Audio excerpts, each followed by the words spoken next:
자, 여러분 안녕하세요. 오늘은 감염질환의 발생, 삼각관계에 대해서 말씀드리도록 하겠습니다. 이 감염질환이 발생하는 원리는요, 되게 간단하게 설명을 드릴 수가 있어요. 이 세 가지 요소의 관계만 잘 알면 됩니다. 그러니까 사람이 있고요. 사람이 감염이 되는 거잖아요. 근데 균에 의해서 감염이 되는 거죠. 근데 균에 조금 더 확장된 그런 개념이 미생물입니다. 네, 그래서 이제 미생물에 의해서 감염이 되는 건데 여기에 또 하나의 요소가 환경입니다. 환경. 이 세 가지 요소가 서로 이제 영향을 이렇게 주고받으면서 감염 질환이 발생하게 됩니다. 그래서 첫 번째 미생물에 대해서 살펴보면은요. 어떤 균이 이제 감염 질환을 일으키느냐 하는 거죠. 이거는 뭐 되게 많습니다. 뭐 바이러스도 있고요.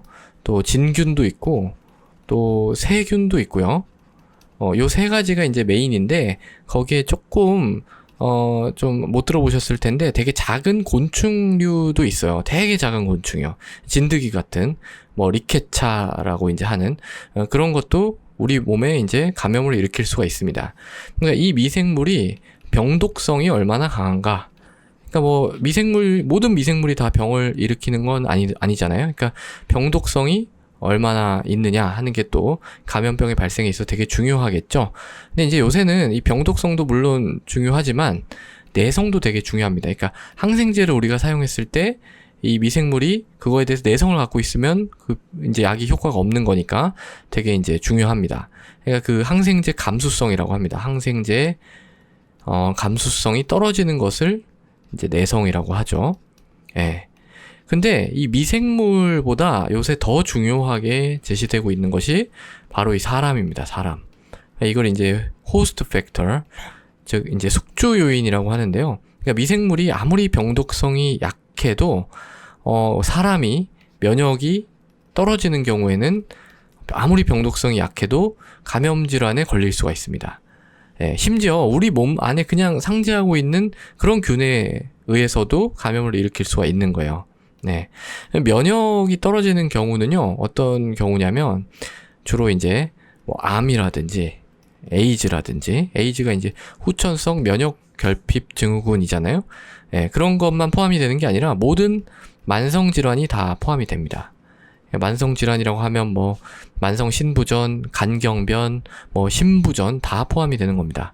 예, 그런 경우에는 감기도 잘 걸려요. 그래서 뭐, 콩팥 그 만성 신부전 환자라고 해서 그 투석하러 이렇게 오시는 것만 해결하면 되는 게 아니라 이제 때때로 찾아오는 이런 감염 질환에 대해서 얼마나 잘 관리를 하느냐, 이게 굉장히 중요합니다.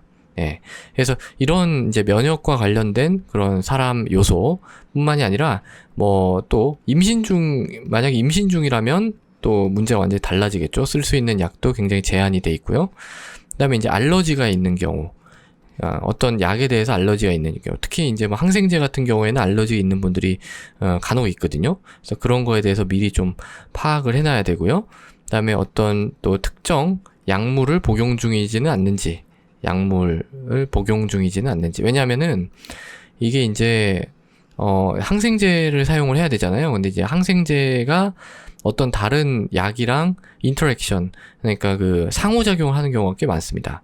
그래서 되게 그러니까 감염병을 하는 그런 의사는요, 되게 꼼꼼해야 돼요. 되게 꼼꼼하게 이 환자의 거의 모든 요소를 다 파악을 하고 있어야 됩니다. 예. 물론 그러니까 뭐 모든 의사가 다 꼼꼼해야 되겠지만, 특히 이제 이 감염병을 다루는 의사, 내과 중에서 이제 감염내과 의사라고 얘기를 하는데요. 이분들의 이제 성격을 보면 되게 이제 꼼꼼하신 분들이 많습니다. 하나하나, 천천히 다 따져가지고 모든 것을 다, 매니지하는, 그러니까 뭐 약간 만능 의사 같은 그런 느낌이에요. 그러니까 거의 모든 병에 대해서 다 알고, 이제 그 중에서 이제 감염에 대해서 관리를 해주시는 그런 분들이죠. 예. 굉장히 고마우신 그런 분들입니다. 그래서 어쨌든 그러니까 뭐 감염 의사라고 해서 감염병만 보는 게 아니라 이 사람 요소를 정확하게 알아야 되기 때문에 다른 병들, 그리고 뭐 특정 어떤 약물을 복용하고 있는지 이런 거에 대해 되게 넓게 많은 지식을 갖고 있는 경우가 되게 많습니다. 그 다음에 이제 세 번째가요, 환경입니다. 환경. environment요.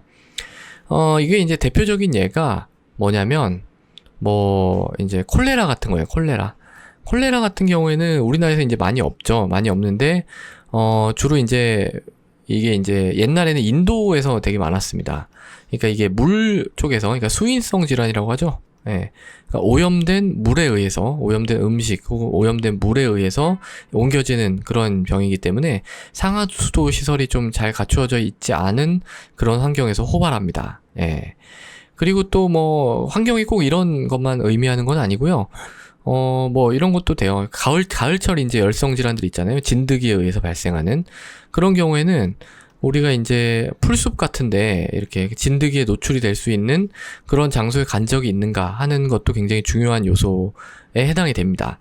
그래서 이런 거는 꼭 잘 대답을 해주셔야 돼요. 그러니까 하기야 의사가 얘기하는 질문에 대해서 다 좀 대답을 잘 해주시면 좋은데, 특히 감염병과 관련해서는요, 좀 이 히스토리, 그러니까 병력, 환자분한테서 직접 청취하는 이 병력이 굉장히 중요합니다. 특히 더 중요해요.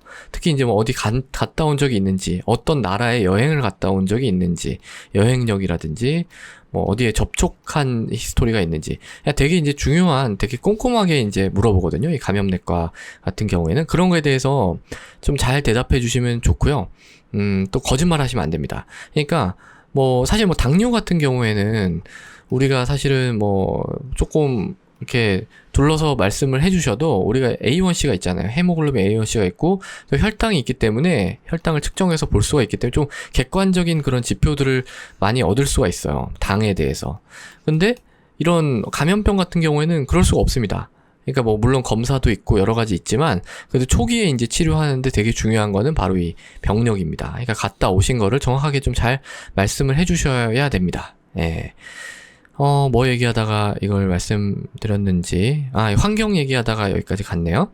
그래서 진드기 같은 경우, 또 우리나라 대표적인 게 H. 파일로리, 헬리코박터가 있죠. 헬리코박터 같은 경우에는 우리나라에서는 한 44% 정도 된다고 해요. 16세 이상 성인에서 44%에서 감염이 돼 있습니다. 거의 절반이죠. 네, 거의 절반보다 약간 못 미치지만 거의 절반 가까이 감염이 돼 있다고 봐도 무방합니다. 예, 그건 왜 그럴까요? 그건 사실은 이미 많이 걸려 있었던 그런 아동기 때 이미 많이 걸려 있었던 사람들이 계속 가져가서 그렇습니다. 그러니까 예전에는 사실 이게 술잔 돌리기라든지 국이라든지 찌개를 같이 먹고 이런 거에 의해서도 키스하고 이런 거에 의해서도 전염, 그러니까 같이 가져갈 수는 있는데, 그게 그렇게까지 포션이 크지는 않은 것 같아요. 지금 최근에 나오는 얘기들을 봤을 때는. 하지만 불가능한 건 아닙니다. 예. 그래서 어쨌든 그런 문화는 좀 없어지면 좋겠죠. 예. 물론 술 자체를 그냥 좀 권하는 문화가 없어져야 된다고 생각을 하지만, 술잔 돌리는 것도 굉장히 좀, 그것만이라도 그냥 좀 없어졌으면 좋겠습니다. 그러니까 일단은 H. 파일로리 같은 경우도 우리나라에 일단 많다는 거. 예. 미국 같은 경우에 30%가 안 되거든요. 때 경우에 따라서 10% 이렇게 보고하고 있는 경우도 있고 20%로 보고를 하기도 하는데 대충 한 30%보다 아래인 것 같아요. 그러니까 특히 우리나라에 좀 많은 그런 감염이 되겠죠.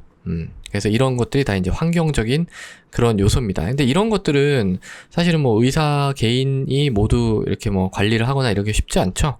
그렇기 때문에 왜냐면은 환경을 관리한다거나 하는 거는 개인적으로 의사가 개입한다기보다는 국가 차원에서 좀, 매니지를 해줘야 되는 부분이 있죠. 또 전파라든지, 감염병의 전파라든지 이런 거를 방지하는 것은 국가에서 좀, 그러니까 관이죠, 관. 관에서 좀 해줘야 되는 그런 부분이 있습니다. 그래서 사실은 이 감염내과 선생님들이 이 관하고 좀 연루가 돼 있는 경우가 많아요. 사실 의사하고 관하고는 별로 친하지 않죠. 그렇지만 특히 감염내과 의사는 그래도 이 관 쪽으로 진출도 이렇게 몇몇 분들은 하시는 걸로 알고 있고요. 진출을 하시지는 않는다 할지라도 꾸준히 정보를 주고받으면서 자문과 어떤 정보 교류를 많이 하시는 걸로 알고 있습니다. 자, 그래서 오늘은 감염병의 발생, 삼각관계, 사실 삼각관계라기보다는 그냥 세 가지 요소에 대해서 좀 정리를 해봤네요. 네, 오늘은 여기까지 하겠습니다. 감사합니다.